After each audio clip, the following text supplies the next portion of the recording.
Hello and welcome to Good Morning Thailand. Today we'll be talking about some of the news topics from across the country. Before we get started, I'd like to give a big shout out to Monster Jam, which is one of the largest Halloween events happening this month on October the 30th at Chatuchak, specifically at JJ Mall. And it's headlined by some massive musical artists like Ray Shremerd, Slim Jim, Sway Lee, and of course Thai rappers as well like 2P, Da Boy Way, and Bangkok Invaders. Now, if you're not into music, there's also a haunted maze, there's a celebrity dunk booth, there's carnival games, and also a best costume prize, and each category has a 30,000 baht prize, so enough money for you to win there. Tickets are now available at monsterjambangkok.com. Check it out, and if you have nothing to do this Halloween, this is a great way to spend your Halloween. All right. And of course, I'd like to give a big shout out to Fazwaz for sponsoring the show and making it happen. If you've ever thought about buying real estate and property, if you've ever thought about real estate, just thought about a room or a house or a piece of land, check out Fazwaz.com. They're the largest real estate portal in the country. All right, let's get on with the show. I'm going to be talking about some of the stories from across the country. We're going to be going to Pattaya, yes, and one story from around ASEAN region as well. Our first story talks about flooding impacts in 17 provinces in Thailand affecting 340,000 residents. Heavy monsoon rains have caused widespread flooding across 17 provinces in Thailand, affecting more than 340,000 people. Rivers have overflowed, roads have been submerged, and dozens of communities are cut off. Evacuation centers have been set up, and rescue teams are using boats and high-clearance vehicles to reach stranded residents. Key agriculture zones are inundated, causing damage to crops and threatening local livelihoods. Provincial governments are distributing relief supplies, including food, drinking water, and sandbags, while central agencies coordinate support. The Department of Disaster Prevention is closely monitoring water levels and issuing safety warnings. The flooding has disrupted travel and commerce, especially in rural districts, and waterborne disease risks are rising.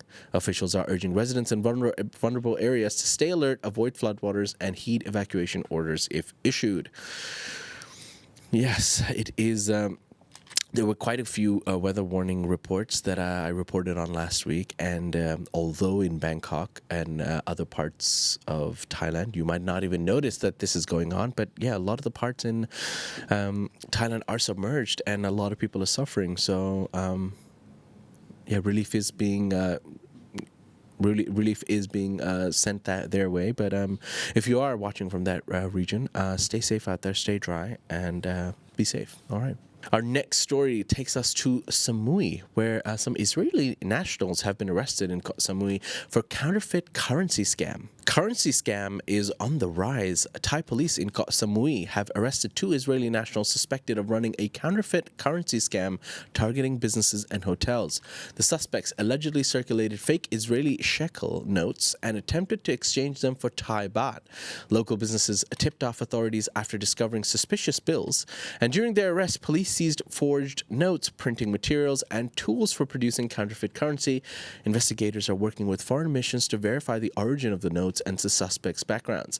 The arrests have alarmed the business and tourist sectors, raising concerns about financial fraud targeting visitors.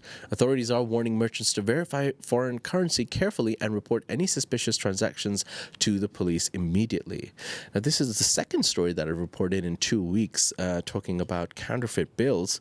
They are on the rise, with more and more people coming to Thailand as we enter high season as well.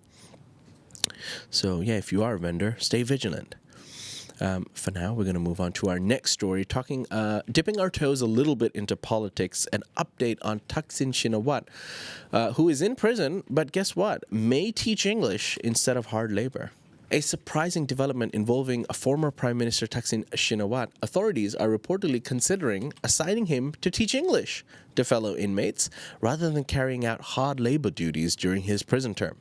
The proposal stems from his linguistic ability and reputation and is seen by some as more dignified or useful than manual labor. Some critics argue it's favoritism and violates the equal application of prison rules, while supporters believe it leverages Thaksin's skills for constructive use. The plan is still under discussion, and legal and prison officials will need to approve whether such an assignment is appropriate. The discussion reflects ongoing debates in Thailand about how high-profile prisoners should be treated and the balance between rehabilitation, equity, and public perception. Personally, I feel like the idea makes a lot more sense than making a 60-plus-year-old man do hard labor. But yeah, the argument is fairly valid. Should everyone be treated the same? Should they have these teaching options for other prisoners as well? Let us know in the comment section below. For now, we're going to finally move to the city that keeps giving. The one and only classy Pattaya. An Indian man has unfortunately been hospitalized after a brawl over public urination in Pattaya. A conflict over public urination in Pattaya escalated violently when an Indian man confronted someone relieving themselves near his vehicle. The situation spiraled into a physical altercation and the Indian man was badly beaten and hospitalized. Witnesses say the perpetrator and bystanders joined the fight, and Pattaya police arrived at the scene, reviewed the footage, and arrested one suspect. The victim is recovering under medical care. The incident has drawn attention to tensions in crowded tourist areas where respect, cultural norms, and personal boundaries collide. Local authorities say that they will enforce stricter public decency laws and encourage conflict de-escalation. Don't know much to add on that story. But yeah, people are getting more and more aggressive over behavior like this. I think throughout this year, I have reported on multiple stories where quite a few Indian individuals have gotten in trouble for peeing at the beach, peeing near the beach, peeing in Pattaya, and and they haven't really got in trouble. They've just made the news. But yeah, now people are getting more and more, less patient and more aggressive regarding this kind of behavior. So the police does need to get involved. They do need to kind of educate, regard and create signs regarding these kind of situations so that this doesn't escalate even further. Our next topic is, our previous topic was as well, but yeah, continuing on the topic of foreigners behaving badly, our next story talks about a Brazilian woman who's been detained in Pattaya for assaulting a traffic officer. In Pattaya, a Brazilian woman has been detained after assaulting a traffic police officer who was on duty. The altercation reportedly started after a traffic stop. The women resisted orders and physically struck the officer before being subdued by backup. Eyewitnesses recorded parts of the incident on their phones, and the footage has circulated online. The woman is now in police custody facing assault charges. Local expat and tourist communities are monitoring the case closely, both for due process and for how foreign nationals are treated in Thai law enforcement situations.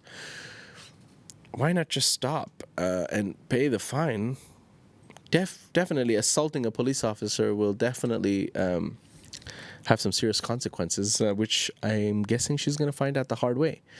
I think in situations like this, sometimes they can be quite lenient, but yeah, I don't think there's any excuse for a male or female, whether Thai or foreigner, to assault a police officer just trying to do their job.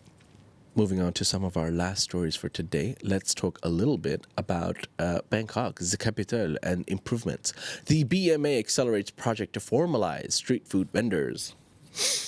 The Bangkok Metropolitan Administration is fast-tracking a major initiative to formalize the city's iconic street food vendors. The plan includes issuing permits, allocating designated vending zones, improving sanitation, and ensuring safety compliance. Officials hope this will regulate formerly informal vendors, reducing congestion, improving hygiene, and helping vendors access loans and protections. Some vendors express concerns about compliance costs or relocation, while others welcome the legitimacy and support. The project is part of BMA's larger push to modernize Bangkok's streets economy and support livelihoods while preserving the city's vibrant food culture. What do we think about these stories? Everybody loves the street vendors in Bangkok, and part of the charm is the fact that, yeah, they're everywhere and anywhere. But making it a bit more legitimate does sound like a better idea. Because, yes, hygiene matters. Well, ladies and gentlemen, those are some of the stories from across Thailand. I'm going to move on to my last story for today, which is looking into the ASEAN region. This story is involving the U.S. backing Philippines in South China Sea vessel clash. This story just broke a couple of hours ago. The United States has publicly backed the Philippines following a recent maritime collision involving a Philippine boat and a Chinese vessel in the disputed South China Sea. The U.S. reaffirmed its commitment to the 2016 arbitral ruling and warned against coercive maneuvers in contested waters. Manila welcomed the U.S. statement as diplomatic support in its maritime sovereignty claims. Tensions remain high in the area with overlapping territorial claims and frequent naval interactions. Analysts say the U.S. backing may shift regional dynamics and embolden the Philippines in bilateral and multilateral negotiations. There we go. And those are some of the stories from across Thailand and ASEAN now. Ladies and gentlemen, you can, of course, find more stories on thetiger.com. There's a lot more stories that have taken place over the long weekend. I've only picked a few, so check that out on thetiger.com, and you can get your comments be known on ASEANnow.com. That is Thailand's largest English news forum. Thank you, Fast for sponsoring the show, and to Monster Jam, the biggest event happening this Halloween on October 30th at Chatuchak at JJ Mall. Check out Monster Jam, Bangkok.com, and buy your tickets now. For now, I'm going to dive into the live section. Thank you for watching the show. I'll see you tomorrow morning. Until then, see you. Take care. Bye-bye. Please like and subscribe. And for more Thailand news, follow us on Instagram, YouTube, or TikTok at The Thaiger, or you can go to thetiger.com and join the conversation.